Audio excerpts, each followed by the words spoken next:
11,300 ঘন্টা কিন্তু আমি ওয়াচ টাইম পেয়ে গেছি।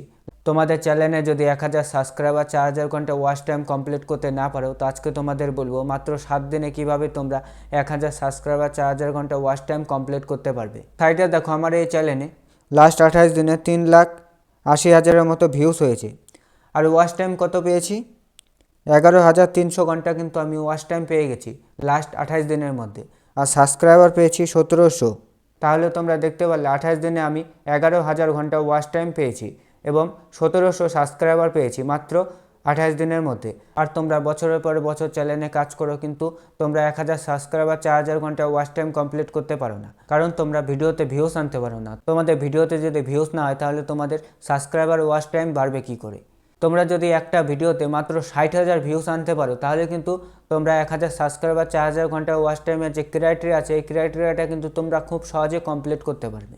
তোমাদের বিষয়টা আর একটু ভালো করে বোঝাচ্ছি। তোমরা সাইডে দেখো আমি ক্যালকুলেটরটা ওপেন করে নিয়েছি।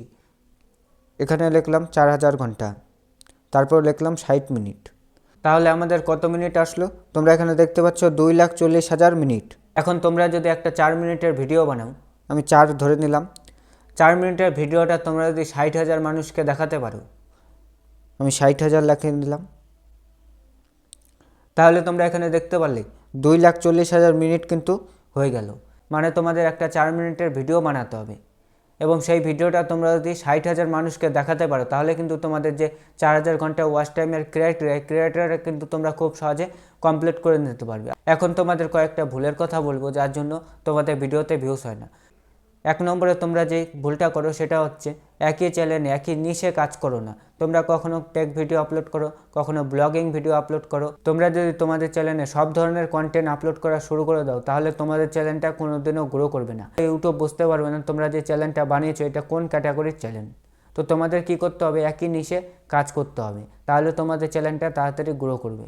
2 নম্বরে তোমরা যে ভুলটা করো সেটা হচ্ছে তোমরা কি করো, কনসিস্টেন্সির সাথে ভিডিও আপলোড করো না। আজকে একটা ভিডিও আপলোড করলে কালকে একটা ভিডিও আপলোড করলে, ভিডিও আপলোড করার পর ভিডিওতে যদি ভিউজ না হয় তোমরা ডিমোটিভেট হয়ে ভিডিও আপলোড করা বন্ধ করে দিলে, আবার 7 দিন পরে আরেকটা ভিডিও আপলোড করলে, আবার 1 মাস গ্যাপ দিয়ে আরেকটা ভিডিও আপলোড করলে। এরকম করলে হবে না। তোমাদের ভিডিওতে ভিউজ আসুক না আসুক, তোমাদের কি করতে হবে? কনসিস্টেন্সির সাথে পার ডে ভিডিও আপলোড করতে হবে। ইউটিউবে সাকসেস হওয়ার একটাই উপায়, সেটা হচ্ছে কনসিস্টেন্সি মেনটেন করে তোমরা যদি কাজ করতে না পারো তাহলে কিন্তু তোমাদের চ্যানেলটা কোনোদিনও গ্রো হবে না, তোমাদের ভিডিও ভাইরাল হবে না। এখন বলবো কিভাবে তোমরা ভিডিও ভাইরাল করবে। এটা দেখানোর জন্য আমি ওয়াইটি স্টুডিওটা ওপেন করে নেব। করার পরে তোমাদের কি করতে হবে? অ্যানালাইটিক্সে চলে আসতে হবে। অ্যানালাইটিক্সে আসার পরে তোমরা এখানে দেখতে পাচ্ছ ট্রেন্ডস। এই ট্রেন্ডসের অপশানে তোমাদের ক্লিক করতে হবে। এখানে যেই টাইটেলগুলো সাজেস্ট করছে, কয়েকটা টাইটেল কিন্তু সাজেস্ট করছে এবং কিছু চ্যানেলের ভিডিও কিন্তু এখানে সাজেস্ট করছে। তোমরা এখানে দেখতে পাচ্ছ তোমাদের যে অডিয়েন্স আছে সেই অডিয়েন্স কিন্তু এই টপিকের ভিডিওগুলো দেখতে পছন্দ করে। তো তোমাদের কি করতে হবে? এই টাইপের ভিডিওগুলো বেশি করে বানাতে হবে। তোমরা যদি এই টাইপের ভিডিওগুলো বেশি করে বানাও তাহলে কিন্তু তোমাদের ভিডিওতে ভিউস হবে এবং তোমাদের ভিডিও ভাইরাল হবে।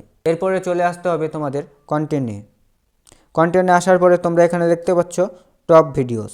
এখানে দেখো কিছু ভিডিও সাজেস্ট করছে।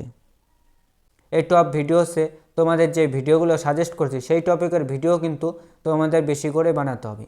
তোমরা যদি সেই টপিকের ভিডিও বানাও তাহলে কিন্তু তোমাদের চ্যানেলটা তাড়াতাড়ি গ্রো করবে। ভিডিও ভাইরাল করার আরেকটা সহজ উপায়, সেটা হচ্ছে ট্রেন্ডিং ভিডিও। তোমরা যদি ট্রেন্ডিং ভিডিও বানাতে পারো তাহলে কিন্তু তোমাদের চ্যানেলে যত কম সাবস্ক্রাইবার থাকুক না কেন তোমাদের ভিডিওতে ভালো পরিমাণে ভিউস হবে এবং তোমাদের চ্যানেলটা খুব তাড়াতাড়ি গ্রো করবে।